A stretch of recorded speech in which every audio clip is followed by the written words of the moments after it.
Good morning आप सभी को। तो कैसे हैं आप लोग? उम्मीद करती कि आप लोग अच्छे होंगे, मस्त होंगे और अच्छे से पढ़ाई कर रहे होंगे। तो चलिए, आप सभी का स्वागत है आपके अपने प्यारे से चैनल केवीआर लर्निंग एकेडमी में। और आज का क्लास बहुत ज्यादा इंपॉर्टेंट होने वाला है, क्योंकि आज के क्लास में भी मैं लगातार 3 दिनों से प्रीवियस ईयर क्वेश्चंस जो एसएससी जीडी में पूछा हुआ था, फरवरी में जो एग्जाम हुआ था अप्रॉक्स, ठीक है।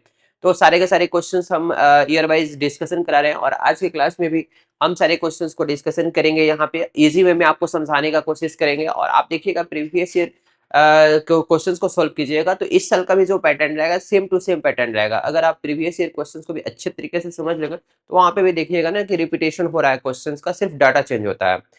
तो चलिए, आज का पहला क्वेश्चन जो है हम स्टार्ट करते हैं। और आज का देखिए पहला क्वेश्चन कितना अच्छा है। कह रहा है कि 7200 रुपया को, और ये क्वेश्चन जो है पूछा हुआ है कब? 23/3/2021 पहले शिफ्ट में। तो कह रहा है कि 7200 रुपया को पी क्यू आर के बीच में इस प्रकार बांटा जाता है कि पी के हिस्से का 6 गुना, क्यू के हिस्से का 2 गुना और आर के हिस्से का 3 गुना बराबर है। तो क्यू का हिस्सा कितना है? तो सबसे पहला मेरा काम होगा रेशियो में लाना, ठीक है। पी क्यू आर को जो पैसा मिल रहा है उसका रेशियो क्या है? तो रेशियो बनाने का बहुत इजी वे में हम आपको ट्रिक बताते हैं कि देखिए आप कैसे कीजिएगा। कह रहा है कि पी को जो हिस्सा मिल रहा है, अगर पी को पी रुपया मिल रहा है तो उसका 6 गुना ये बराबर है क्यू के 2 गुने के, और वो बराबर है आर के 3 गुने के। तो हम लोग लिख सकते हैं 6p is equal to 2q is equal to 3r लिख सकते हैं। अब रेशियो में बनाने का बहुत सारा मेथड है। सबसे जो इजी मेथड है, ठीक है, ये तीनों का एलसीएम आप ले लीजिए। 6, 2 और 3 का, 6, 2 और 3 का एलसीएम लीजिएगा तो आपका कितना हो जाएगा? 6/6 कीजिएगा तो 1, 6/2 कीजिएगा तो 3, और 6/3 कीजिएगा तो आपका क्या हो जाएगा? 2 हो जाएगा। अब ये हमारा जो यहाँ पे रेशियो आया पी क्यू आर का, पी क्यू आर का ये कितना आ गया? 1:3:2। क्लियर है? तो आप देखिएगा टोटल 3 2 5 5 1 6, ठीक है। 6 और 6 यूनिट का वैल्यू कितना है? 7200 है। तो 6 का वैल्यू 7200, तो 1 का वैल्यू कितना? 1200। तो कह रहा है कि क्यू को कितना हिस्सा मिलेगा? तो क्यू को कितना हिस्सा मिल रहा है बाबू? 3 के यूनिट में, तो 3 इंटू 1200 कितना हो जाएगा? 3600 रुपया हो जाएगा। ऑप्शन नंबर सी इसका राइट आंसर है। सबको समझ में आ रहा है बाबू? यहाँ पे रेशियो जो है आप ऐसा भी निकाल सकते थे, 6p इजकल टू जो है यहाँ पे 2q के बराबर है, और ये बराबर है 3r के। तो यहाँ पे k भी मान सकते थे। तो यहाँ पे P इजकल टू क्या हो जाएगा? k/6 हो जाएगा। उसी तरह से Q इजकल टू क्या हो जाएगा? k/2 हो जाएगा। और उसी तरह से R इजकल टू कितना हो जाएगा बाबू? k/3 हो जाएगा। अब रेशियो की बात अगर करिएगा P अनुपात Q अनुपात R का, तो कितना हो जाएगा? k/6 अनुपात k/3 अनुपात k/2। अब सब में हम मल्टीप्लाई कर देते हैं, किससे? 6 से मल्टीप्लाई कर दीजिएगा तो यही अनुपात आएगा 1 अनुपात, ठीक है। 1 अनुपात यहाँ पे कितना है? Q2 था ना, यहाँ पे Q k/2 था यहाँ पे बाबू। यहाँ पे जो है k/2 है, और यहाँ पे k/3 है। तो अनुपात कितना आ जाएगा? 1:3:2 आएगा। और फिर उसी तरीका से बनाएंगे। आप कहिए कि 3 2 5 और 5 1 6, 6 का वैल्यू 7200, तो 1 का वैल्यू कितना हो जाएगा? 1200 हो जाएगा। तो पूछ रहा है कि पी क्यू को कितना मिलेगा? तो 3 के अनुपात में, तो 3 का वैल्यू कितना हो जाएगा? 12×3600 आपका आंसर हो जाएगा, right answer. Option number C इसका राइट आंसर होगा। क्लियर है? देखिए, इस क्वेश्चन का आंसर जल्दी से आप लोग, जो लोग वीडियो देख रहे हैं या जो लोग ऑफलाइन है, जल्दी से आंसर बताइएगा। कह रहा है कि यदि किसी वस्तु का अंकित मूल्य, ये तो बहुत ज्यादा इजी क्वेश्चन है बाबू। यहाँ पे अंकित मूल्य कितना दिया हुआ है? 2500 दिया हुआ है, और विक्रय मूल्य कितना है? 1800 है। तो वस्तु का छूट कितना है? तो छूट बराबर क्या हो जाएगा? जितना में बेच रहा है कितना में बेच रहा है? 1800 में, और 2500 अंकित किया हुआ है, तो कितना छूट दे रहा है? डिफरेंस दोनों का कर दीजिए तो आपका कितना आ जाएगा? 700 रुपया आ जाएगा। ये तो बहुत इजी क्वेश्चन है, और ये क्वेश्चन पूछा हुआ है 30/3/2024 पहले शिफ्ट में पूछा हुआ क्वेश्चन है। क्लियर है? आते हैं नेक्स्ट क्वेश्चन पे। क्वेश्चन नंबर 3 देखिएगा। देखिए, क्वेश्चन नंबर 3 एवरेज का क्वेश्चन है। कह रहा है कि 38 का कलम का जो औसत है ये 25 रुपया है, और कह रहा है कि 8 नए कलम इसमें शामिल कर दिया जाए तो औसत मूल्य में 4 की वृद्धि हो जाती है। कितनी की वृद्धि होती है? 4 की वृद्धि हो जाती है। तो कह रहा है कि 8 नए कलमों का कुल मूल्य कितना है? तो आप लोग एवरेज टॉपिक पढ़े होंगे, तो वो तो आप लोग पढ़े होंगे कि एवरेज इजकल टू क्या होता है, सम बाई नंबर होता है, लेकिन वैसे बनाइएगा तो थोड़ा सा लेंदी हो जाएगा, ठीक है, कैलकुलेशन ज्यादा करना पड़ेगा। आप ऐसा समझिए बाबू, देखिए सबसे इजी जो मेथड है वो आपको समझाने की कोशिश कर रहे हैं। यहाँ पे देखिए 38 टोटल कलम है और सबका जो औसत है कितना है, 25 रुपया है। तो हम मान लेते हैं कि जो 8 वो नया कलम इसमें ऐड किया गया है, अगर उस सब का भी जो औसत होता कितना, 25 रुपया ही होता औसत, ये जो 8 कलम जो ऐड किया गया है उसका भी औसत अगर 25 रुपया ही होता, तो 8 कलम का टोटल मूल्य कितना हो जाता, 25 × 8, दैट मीन्स 200 हो जाता। क्योंकि यहाँ पे पूछ रहा है कि 8 नए कलमों का कुल मूल्य कितना है, तो आठों का अगर हम 25 औसत ही मानते तो 8 × 25 डेट मीन्स टोटल कितना हो जाता, कीमत 200 हो जाता। लेकिन यहाँ क्वेश्चन में कह रहा है कि औसत मूल्य में 4 की वृद्धि होती है, तो 4 की वृद्धि होती है तो ये फिक्स है कि 8 कलम जो है प्रत्येक कलम का दाम 25 से ज्यादा होगा। कितना ज्यादा होगा बाबू, 4 बढ़ रहा है, ठीक है, 4 एक कलम का दाम बढ़ जा रहा है, और टोटल कितना कलम हो जा रहा है, 38 पहले से था और 8 नए कलम ऐड हो गया, ठीक है, तो 38 और 8 कितना 46, यानी कि 40 एक कलम में 4 रुपया बढ़ रहा है, तो 46 कलम में कितना बढ़ जाएगा, 4 × 46। तो अब यहाँ पे कितना हो जाएगा 200, और 46 × 4 कीजिएगा तो कितना आ जाएगा 24, 6 × 4 = 24, हाथ में लगा 2, 16 17 18, 184 रुपया ज्यादा हो जाएगा, यानी कि 384 रुपया आपका आंसर हो जाएगा। ऑप्शन नंबर ए इसका राइट आंसर होगा। तो देखिए इस तरह से अगर आप क्वेश्चंस को सोचिएगा, थोड़ा सा क्वेश्चंस को फिल कीजिएगा तो सारी चीजें समझ में आ जाएगा। डायरेक्ट आप आंसर लिखिएगा, देखिए 200 और प्लस में, देखिए 200 पहले 8 और 100 इसमें 86, आप 184 ऐड कर दीजिए तो आपकी कितनी हो जाएगी, 384 आपकी आंसर हो जाएगी। ज्यादा लिखने का भी कोई जरूरत नहीं है, आपका ऑप्शन नंबर ए सही आंसर होगा। ठीक है, समझ पा रहे हैं आप लोग बातों को। आते हैं नेक्स्ट क्वेश्चन पे। देखिए ये तो वर्ड मास का क्वेश्चन है, बहुत ज्यादा इजी क्वेश्चन है, और ये भी क्वेश्चन पूछा हुआ 30/3/2024 में। कुछ नहीं करना है बाबू इसको, ठीक है, पहले ब्रैकेट का हम कैलकुलेशन करेंगे, तो 11 में से 44 में से 11 आप घटाइएगा तो कितना हो जाएगा, 33 हो जाएगा, और 33 और 2 कितना हो जाएगा, 32 हो जाएगा ना। तो 81 का मतलब गुना हो जाएगा, और यहाँ पे 33 और 2, ठीक है, 35 हो गया यहाँ पे बाबू, 33 और 2 35, और यहाँ पे कर दीजिए आप 44/22 कीजिएगा तो 2, और +5 यहाँ 7 आ जाएगा, तो आपका कितना हो जाएगा 81 × 5, डेट मीन्स कितना हो जाएगा 8×5 = 40, 405। ऑप्शन नंबर इसका बी राइट आंसर होगा। तो पहले हम लोग क्या करते हैं, बोर्ड मास में हम लोग सीखे हुए कि पहले ब्रैकेट का क्रिया करेंगे, ठीक है, तो इस ब्रैकेट का और इस ब्रैकेट का क्रिया करते हैं। तो 44 में से आप 11 घटाइएगा तो 33, और 2 यहाँ पे हो जाएगा तो 35 हो जाएगा, और 44/22 कीजिएगा तो कितना हो जाएगा 2, और 5 और 2 कितना हो जाएगा 7, 7 से भागा करेंगे तो 5 आ जाएगा, 81 × 5 कीजिएगा तो 405 आ जाएगा, राइट आंसर होगा। देखिए इस क्वेश्चन को देखते हैं, कह रहे हैं कि 7 संख्याओं का एक समुच्चय का औसत कितना है, 18 है। औसत बाबू जो आपका है ये 18 है। यदि एक संख्या हटा दी जाती है तो शेष संख्याओं का औसत 15 रह जाता है, तो हटाई गई संख्या का मान कितना है। देखिए अगर हम ऐसे सोचते हैं, इसको डायरेक्ट अगर आप बनाइएगा तो औसत कितना है बाबू, आप कहिएगा कि सर 18 है औसत। अगर हम एक संख्या जो हटा रहे हैं उसका भी अगर मान 18 होता तो औसत में आपका कोई इफेक्ट नहीं पड़ता। औसत घटकर जो 15 हो गया रहता हो जा रहा है, ऐसे समझने की कोशिश कीजिए कि अगर जो संख्या हम हटा रहे हैं उसका मान अगर 18 होता तो औसत में आपका कोई इफेक्ट नहीं पड़ता। क्लियर है। लेकिन जो हटा रहे हैं संख्या, औसत में इफेक्ट पड़ जा रहा है। कितना का इफेक्ट पड़ रहा है, 18 से 15 हो जा रहा है, डेट मीन्स 3 कम हो जा रहा है एक मान में। क्लियर, यानी कि जो आप संख्या हटाए हैं फिक्स है कि 18 से वो ज्यादा है। कितना ज्यादा है बाबू, कितना ज्यादा है, 3 ज्यादा है एक संख्या के लिए। और टोटल संख्या कितनी है, पहले 7 था और एक संख्या हटा दे रहे हैं, यानी 6 संख्या बच रहा है। तो आपका 18 प्लस 3 × 6 की जगह तो 18, डेट मीन जो आप संख्या हटाए हैं उसका मान कितना है, 36 है। इस तरह से आप क्वेश्चंस को सोल्व कर सकते हैं, इजी वे में बना सकते हैं। ऐसे तो कैलकुलेशन आपको पता ही है, कैलकुलेशन आप कीजिएगा तो देखिए हम कैलकुलेशन भी आपको बता देते हैं, जो लोग नए हैं देखिए यहाँ पे आप क्या कीजिएगा कि 7 संख्याओं का समुच्चय का औसत कितना है, 18 है। तो टोटल संख्या का मान कितना हो जाएगा, 7 इंटू 18। और अगर संख्या को हटा रहे हैं तो 15 औसत हो जाता है। दैट मीन्स 6 संख्याओं का औसत 15 है, तो टोटल संख्या का जो कितना हो जाएगा, 6 का 6 इंटू 15 दोनों को माइनस कर दीजिएगा तो आपका आ जाएगा 36। ऐसे भी बना सकते हैं आप। क्लियर। चलिए अब देखते हैं नेक्स्ट क्वेश्चन को, क्वेश्चन नंबर 6। चलिए ये क्वेश्चन कह रहा है कि जब किसी संख्या में क्रमिक, ठीक है, सक्सेसिव डिस्काउंट कर रहे हैं, 15% का, 80% का और 44% की कमी की जाती है, तो वह 19,992 हो जाती है, तो वह संख्या क्या है।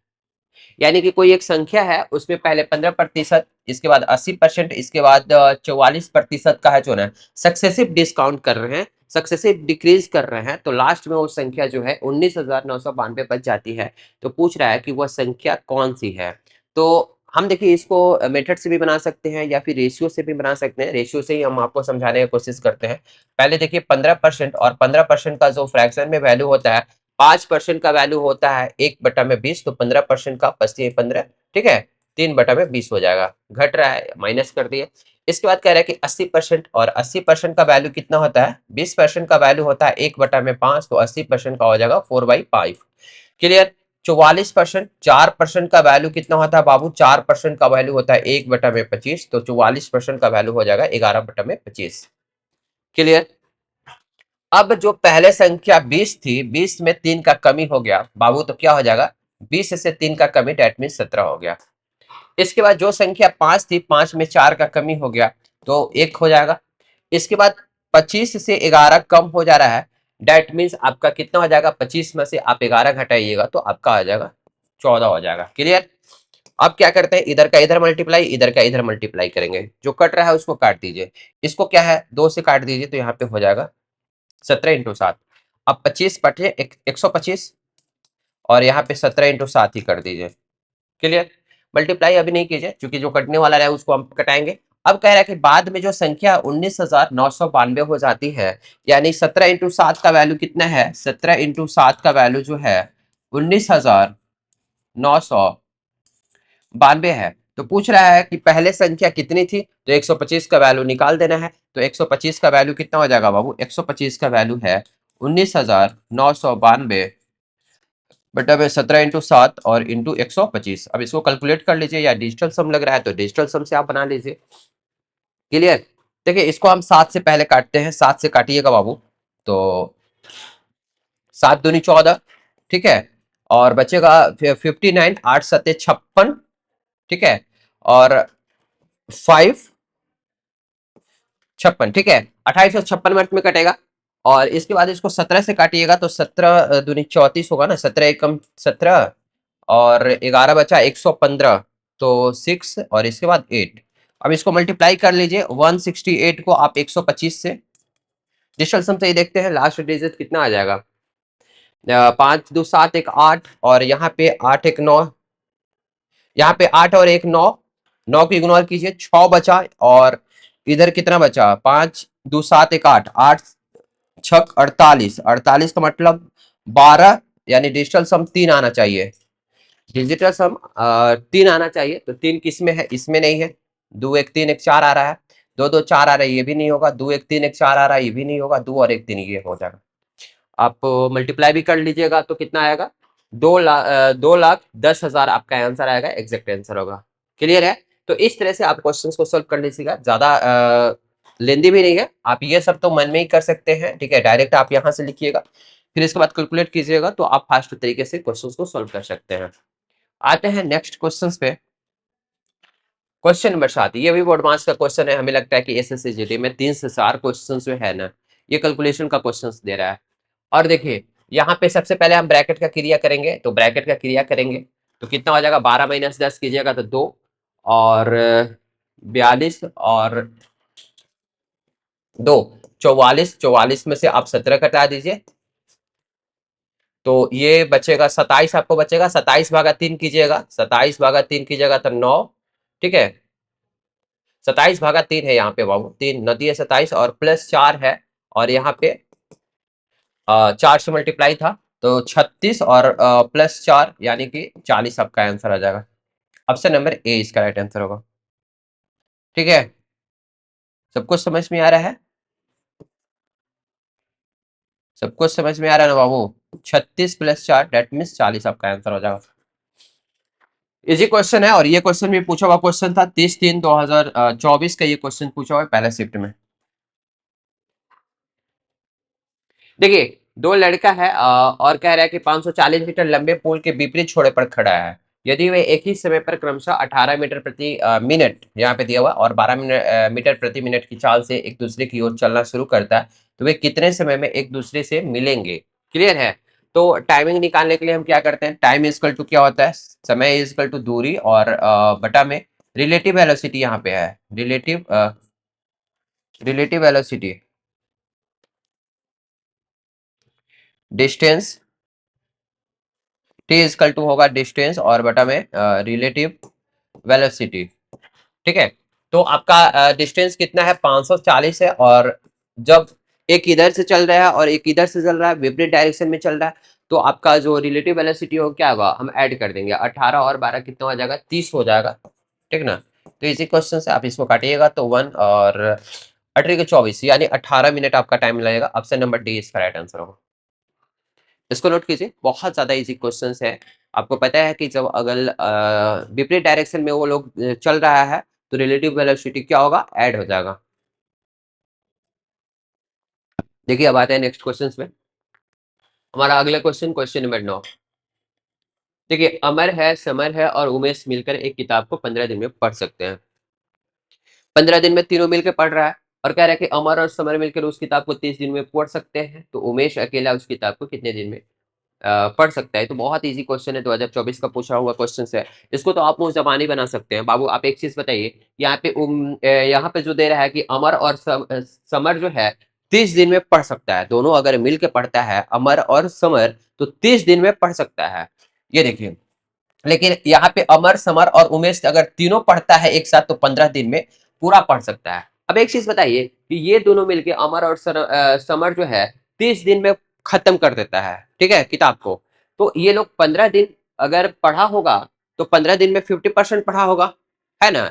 50% पढ़ लिया होगा, तो बाकी का जो 50% है उमेश जो है अकेले 15 दिन में पढ़ा होगा 50%। तो 100% पढ़ने में अकेले उमेश को कितना टाइमिंग लगेगा, 15 × 2 यानी कि 30 दिन। आप ऐसे बना सकते हैं, मुंह जबानी आप इस तरह के क्वेश्चंस को आप सोल्व कर सकते हैं बाबू। क्लियर? नहीं तो मेथड तो आपको पता ही है। आप ऐसे कीजिएगा, अमर कीजिएगा प्लस समर और प्लस उमेश जो है ये 15 दिन में पढ़ रहा है, और अमर प्लस समर जो है ये 30 दिन में पढ़ रहा है। टोटल वर्क के लिए दोनों का आप एलसीएम लीजिएगा, आपका हो जाएगा 30। तो इसके बाद ये तीनों का एफिशिएंसी निकालिएगा तो 30/15 2, और अमर और समर का एफिशिएंसी 1। ये दोनों का एफिशिएंसी 1 है और तीनों का एफिशिएंसी 2 है। दैट मीन्स उमेश का एफिशिएंसी कितना है, 2 - 1 यानी कि 1।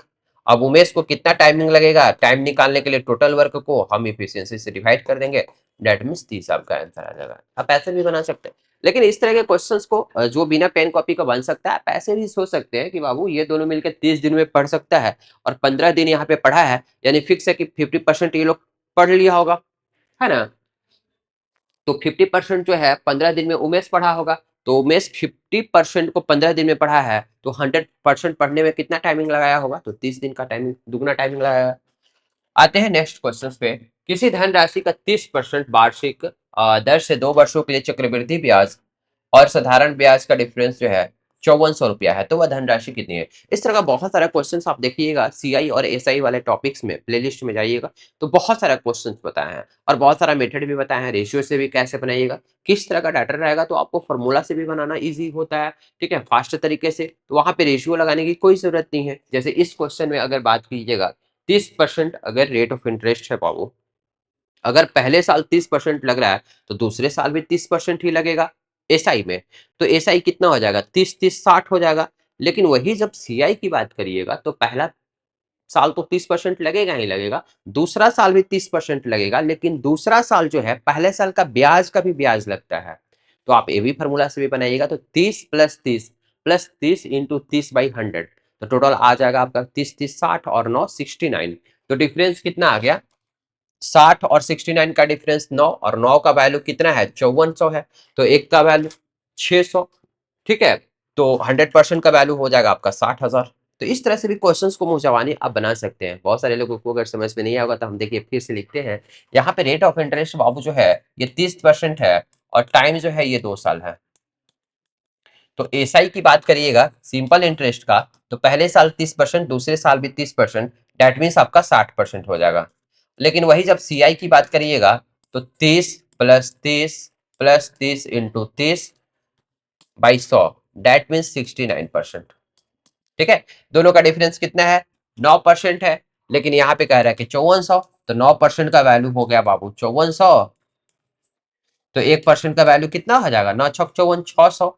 तो 100% मूलधन होता है, तो 100% का वैल्यू कितना हो जाएगा 60,000 हो जाएगा। तो इस तरह से भी क्वेश्चंस को आप बना सकते हैं और मुंह जबानी भी बना सकते हैं। ठीक है, तो ये चीज प्रैक्टिस करते करते बार बार आप लोग प्रैक्टिस कीजिएगा। इस तरह के क्वेश्चंस को रेशियो से भी बना सकते हैं, और रेशियो फिलहाल हमें भी नहीं बताएंगे। इस तरह का बहुत सारे क्वेश्चंस आप देखिएगा तो प्लेलिस्ट में बताएं, पूरा का पूरा टाइप क्लियर करवाए हैं आपको।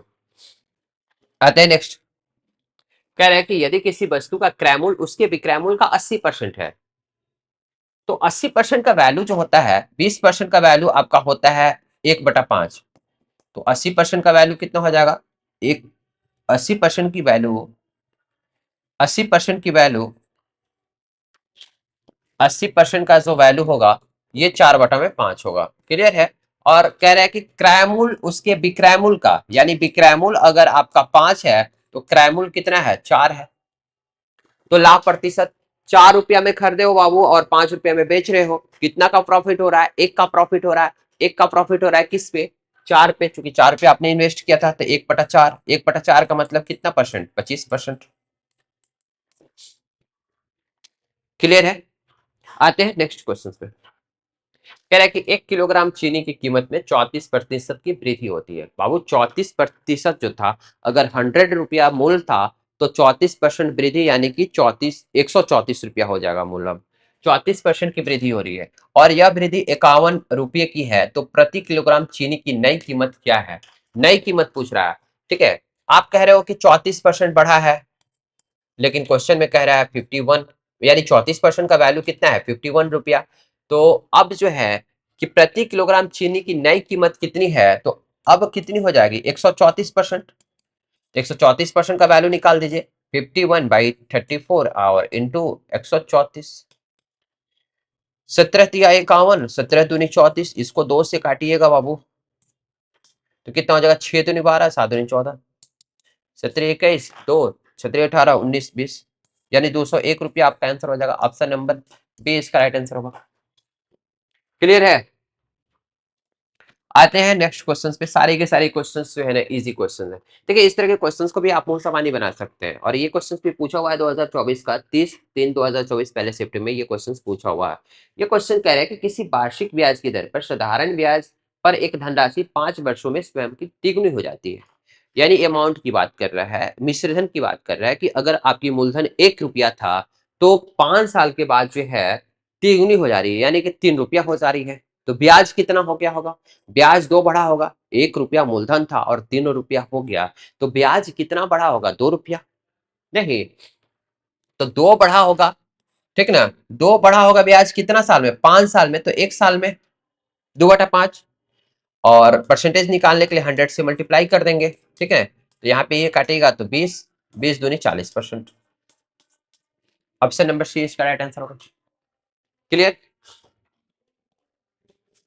देखिए कह रहा है कि यदि एक घन का कुल पृष्ठीय क्षेत्रफल 600 वर्ग मीटर है तो घन का आयतन कितना होगा।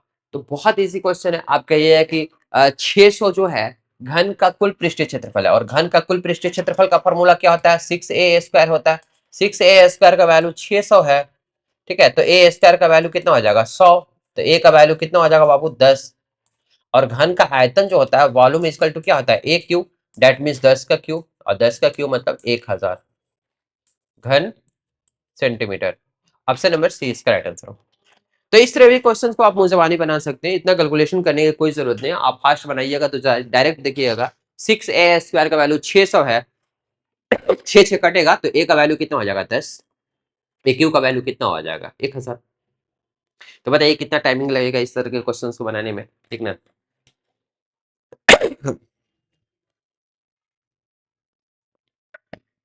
तो बाबू एसएससी जीडी का आप देखिएगा पैटर्न बहुत ज्यादा इजी था। अगर आप सिर्फ ईमानदारी से पढ़ाई कीजिएगा ना तो सारा का सारा क्वेश्चंस बन जाएगा। नहीं तो फिर वही चीज होगा कि आप फोटो देखिएगा, वर्दी पहनने का अच्छा सबको लगता है, और स्टेटस पे लगाने से सिर्फ नहीं होगा, इंस्टा पे आप स्टेटस लगाइएगा।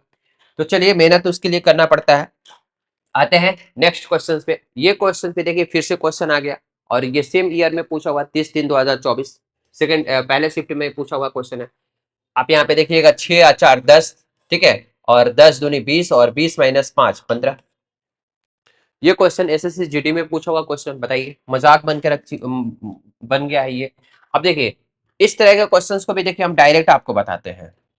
यहाँ पे 5t+3u है, 5t+3u, और ये है 5t - 3u इसकल टू 5:3। तो कह रहा है कि t/u का वैल्यू कितना होगा। देखिए अब इसको डायरेक्ट बनाइएगा ना कंपोनेंडो एंड डेमोनेंडो से, हम तो डायरेक्ट बताएंगे कि ये कैसे होगा। आप ये माइंड में सेट कर लीजिएगा कि जब भी इस फॉर्मेट में रहे, ठीक है, इस फॉर्मेट में a+b और a - b इसकल टू मान लीजिए 5/3 है, तो डायरेक्ट आप लिखिएगा a/b, ठीक है। a/b बराबर क्या कीजिएगा, इधर कीजिएगा 5+3 और इधर 5 - 3, क्लियर। तो यहाँ पे कितना हो जाएगा, 5 3 8 और ये 2, डेट मीन्स 4, क्लियर। तो इसी तरह से डायरेक्ट हम यहाँ पे बनाएंगे। यहाँ पे भी देखिए a+b है, a - b है, तो डायरेक्ट अगर कीजिएगा ऊपर में a यानी 5t और बटा में b यानी 3u बराबर डायरेक्ट आप लिखिएगा 5 3 8 और बटा में 2, क्लियर। अब t/u का रेशियो पूछ रहा है, तो 8/2 और इंटू 3/5 क्रॉस मल्टीप्लीकेशन किया, ये 4 मर्त में कटेगा, तो 12/5 आपका इसका आंसर होगा। 12/5 ऑप्शन नंबर ए इसका राइट आंसर होगा। अब अभी तो मैंने बता दिया डायरेक्ट, ठीक है, कि कैसे। लेकिन आप कहिएगा कि कैसे सर आपने इसको बनाया। तो देखिए एक चीज होता है कंपोनेंडो एंड डिविडेंडो, वो चीज हम आपको बताते हैं कि अगर आपका दिया हुआ है a/b बराबर c/d दिया हुआ है, तो अगर आप कंपोनेंडो एंड डिविडेंडो इसमें लगाइएगा, तो ये होता है ऊपर में अंश प्लस हर और नीचे में अंश माइनस हर लिखते हैं। दैट मीन्स a+b ऊपर में और नीचे में a - b, ये बराबर होगा c+d और बटा में c - d, क्लियर। अब फिर से एक बार कंपोनेंडो एंड डिविडेंडो इसमें लगाइएगा, तो आप लिखिएगा a+b और प्लस में a - b, मतलब अंश और हर को ऊपर में जोड़ दिया और नीचे में अंश माइनस हर, और सेम चीज राइट हैंड साइड में करेंगे, तो कितना हो जाएगा c+d और -c+d। देखिए यहाँ पे b और b कट जाएगा, यहाँ पे a और a कट जाएगा, ठीक है, d कट जाएगा, यहाँ पे c कट जाएगा, तो क्या बचा, ऊपर में भी बचा 2a, नीचे में बचा 2b, और इधर क्या बचा 2c और बटा में 2d। 2 सब कट जाएगा, तो a/b इजकल टू c/d। वही चीज आ गया जहां से हमने स्टार्ट किया था कहानी को, वहीं पे आकर कहानी फिर खत्म हो गया। तो मैं डायरेक्ट आपको बता रहे हैं कि जब भी आप कंपोनेंडो एंड डिविडेंडो लगाइएगा, ठीक है, तो ऊपर में a, ठीक है, यानी डेट मीन्स 5t और नीचे में क्या कीजिएगा b यानी 3t इजकल टू ऊपर में 5 और 3 जोड़ दीजिएगा और नीचे में 5 - 3 कीजिएगा, डायरेक्ट आप लिखिएगा। आप ऐसे अगर नहीं बनाना चाहते हैं तो क्रॉस मल्टीप्लीकेशन से भी इस क्वेश्चन को बना सकते हैं, बहुत सारा मेथड है, क्लियर है। आते हैं नेक्स्ट क्वेश्चन पे, क्वेश्चन नंबर 17 पे। कह रहा है कि नीरज धीरज से 4 गुना अधिक कुशल है। बाबू नीरज जो है धीरज से 4 गुना अधिक कुशल है, ठीक है। यानी नीरज है और यहाँ पे धीरज है, 4 गुना अधिक कुशल है। तो कह रहा है कि वे एक साथ मिलकर 44 दिन में काम कर रहे हैं। ये इफिशियंसी का अनुपात है, और इफिशियंसी का मतलब होता है एक दिन में जितना वर्क आप करिएगा उसी को हम इफिशियंसी बोलते हैं। तो एक दिन में दोनों मिलकर कितना काम कर रहा है, 4 और 1 5, 5 यूनिट। तो टोटल वर्क कितना हो जाएगा, एक दिन में आप 5 यूनिट काम कर रहे हो और 44 दिन का टाइम लग रहा है, यानी टोटल काम इतना होगा। तो कह रहा है कि नीरज अकेले काम को कितना दिन में पूरा करेगा, यानी टाइमिंग निकालना है नीरज को। तो टोटल वर्क को क्या करेंगे, टोटल वर्क को डिवाइड कर देंगे नीरज के इफिशियंसी से, तो आपकी कितनी आ जाएगी 55।